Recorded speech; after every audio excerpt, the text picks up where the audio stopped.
Assalamualaikum sahabat semuanya, kembali lagi di channel Lanatub. Semoga selalu dalam keadaan sehat, terutama kesehatan berpikir.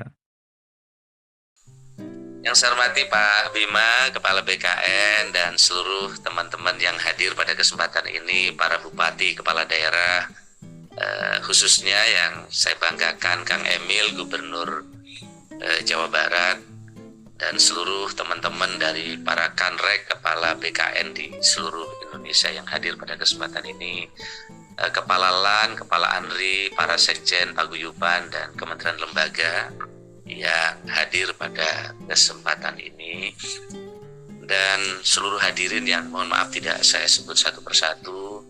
Dan alhamdulillah tadi yang kita banggakan, kita hormati, Bapak Wakil Presiden telah memberikan arahan kepada kita sebagai panduan dari kegiatan ini dan reformasi birokrasi yang terus menjadi agenda kita. Hari ini saya posisinya di Estonia, setelah kemarin saya di London. Ada dua paralel kegiatan, satu workshop tim yang ikut, dan saya bertemu dengan Tony Blair menandatangani LOI setelah sebelumnya Pak Tony Blair datang ke Kemenpan RB karena beliau concern terkait dengan digital reform, yaitu sistem pemerintah berbasis elektronik. Dan sekarang saya di Estonia. Kemarin baru saja saya bertemu dengan Menteri Teknologi dan Perekonomian Estonia dan juga Sekretaris Kabinet, dan hari ini bertemu dengan beberapa kementerian dalam workshop teman-teman kemarin seharian terkait dengan sistem pemerintah berbasis elektronik. Kita melihat bagaimana perubahan-perubahan reformasi birokrasi yang bisa melipat gandakan hasil, tidak ada pilihan kecuali dengan digitalisasi. Dan kita banyak dapat pelajaran dari pengambil keputusan di Inggris dan di Estonia bahwa memang ini tantangannya adalah silo-silo di birokrasi dan juga di kementerian lembaga. Bayangkan mereka negara kecil saja menghadapi tantangan seperti itu, apalagi kita. Maka ini memerlukan strong leader, kata beliau, dan membutuhkan kebijakan yang sungguh-sungguh agar digitalisasi ini bisa berjalan. Nah, Ibu dan saya hormati, di berbagai kesempatan saya sering menyampaikan arahan Bapak Presiden. Bagaimana birokrasi ini berdampak. Kita tidak boleh lagi terjebak di dalam kesibukan yang rutinitas. Tadi yang makro sudah disampaikan oleh Pak Kepala dan juga oleh arahan sebelumnya. Sekarang saya ingin fokuskan lebih menukik yang ke bawah kepada teman-teman, seluruh teman-teman yang hadir. Kita harus bekerja lebih berdampak. Hari ini kita menggelar Rakornas, tentu biayanya besar yang dikeluarkan. Tenaga teman-teman datang ke Bandung juga besar, waktu dan tenaga dihabiskan. Nah, kira-kira dampak dari Rakornas ini apa? Ini penting. Rekomendasi teknisnya apa? Siapa mengerjakan apa di Rakornas ini menjadi penting. Sehingga arahan Bapak Presiden bahwa pertemuan kita bukan rutinitas, bukan tumpukan kertas, ini bisa kita jawab. Dan ke depan harapan Presiden kita terus harus. Saya berterima kasih kepada teman-teman BKN. Triwulan pertama, target kita, saya dan BKN sebenarnya Bapak Presiden, untuk melakukan beberapa langkah percepatan dan memangkas proses bisnis mulai dirasakan. Tetapi masih banyak ke depan yang proses bisnis kita mesti kita pangkas sehingga apa yang kita kerjakan terus akan berdampak. Waktu itu saya sering sampaikan kepada teman-teman, sebelum matahari terbenam, proses bisnis layanan kebagian harus kita pangkas. Alhamdulillah sekarang dari 11 proses bisnis menjadi 3. Tapi ini tidak cukup dengan dari 11 menjadi 3. Bapak Ibu terus harus monef di bawah, apakah betul ini telah berjalan dengan baik. Problem-problem apa yang menyebabkan 3 proses bisnis ini tidak bisa berjalan. Sehingga proses bisnis lama ke yang baru ini jika ada kendala, tentu harus dijemput bola. Karena Indonesia ini sangat luas dan latar belakangnya juga berbeda-beda. Oleh karena itu daerah-daerah penangkapannya terhadap kebijakan yang bagus pun belum tentu sama. Maka saya mengapresiasi kepada teman-teman BKN, Kanrek yang rela dan mau mewakafkan waktunya yang lebih untuk menjemput bola ke kabupaten kota yang belum pemahamannya sama, untuk dijemput, disiapin program khusus seperti line khusus, apakah Zoom, telepon kepada mereka semua.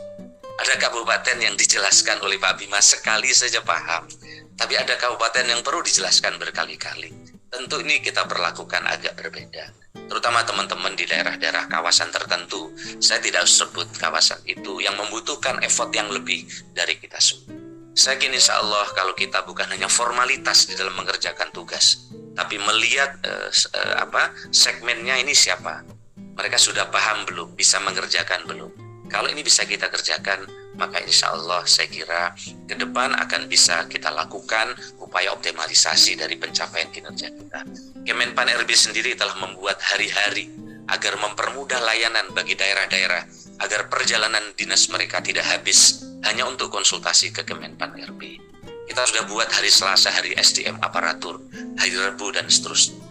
Jabatan-jabatan terkait dengan kelembagaan yang perlu konfirmasi, hari Jumat kami siapkan. Kami telah deploy puluhan anak-anak hebat yang siap menjelaskan, bukan hanya formalitas, telepon mereka di Pampang. Kami sudah siapkan kalau konsultasi jabatan fungsional, evaluasi kelas jabatan, standar kompetensi dan seterusnya. Kami telah siapkan waktu dan nomor teleponnya. Kami juga siapkan komplain ke publik jika mereka telepon tapi tidak dilayani, atau waiting time-nya berapa. Ini juga kami siapkan untuk komplain kepada kami. Inilah harapan Bapak Presiden, kita bekerja cepat dan lincah, tidak lagi masuk dalam rutinitas, forum-forum, rakor-rakor yang kadang menjebak waktu kita, tapi substansi kita untuk menyelesaikan masalah tidak seperti yang diharapkan oleh Bapak Presiden. Alhamdulillah forum-forum Zoom ini bisa mengurangi tamu luar biasa. Kita bisa menghemat 93% tamu untuk datang. Sehingga dengan demikian kantor Pan RB dengan kebijakan-kebijakan baru tidak diserbu oleh banyak orang, tetapi mereka semakin paham dari kebijakan yang kita buat. Dan ini bisa hemat lebih dari 75 miliar biaya perjalanan dinas dari tamu-tamu yang biasanya datang.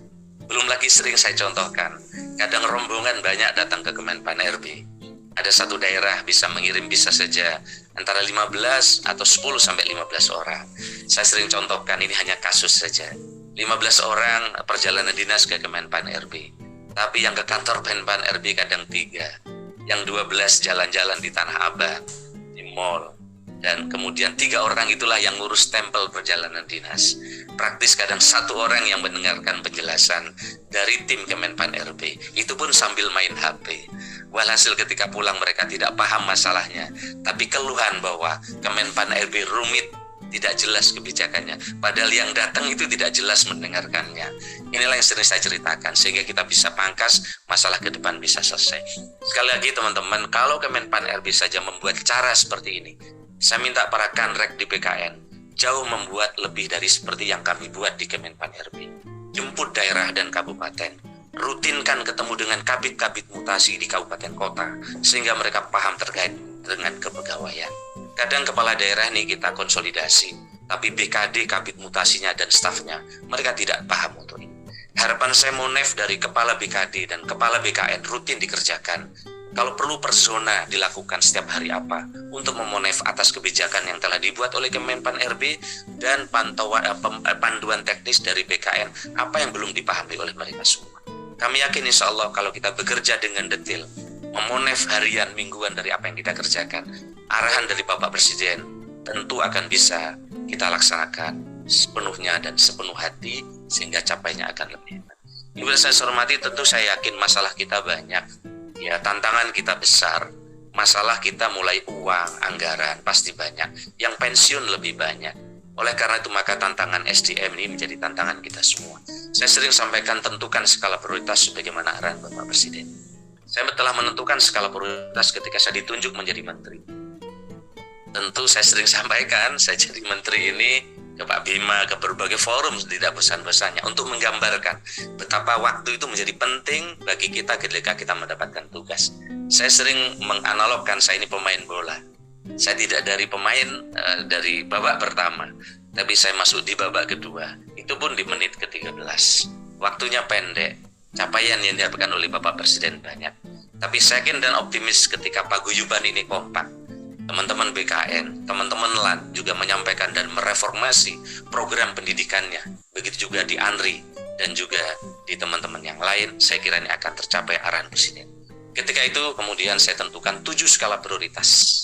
Tentu BKN juga dalam waktu yang pendek mesti ada prioritas. Teman-teman kanrek-kanrek di lapangan, teman-teman kanrek kumpulkan staf di bawahnya untuk memberikan arahan agar mereka tidak masuk dalam jebakan rutinitas.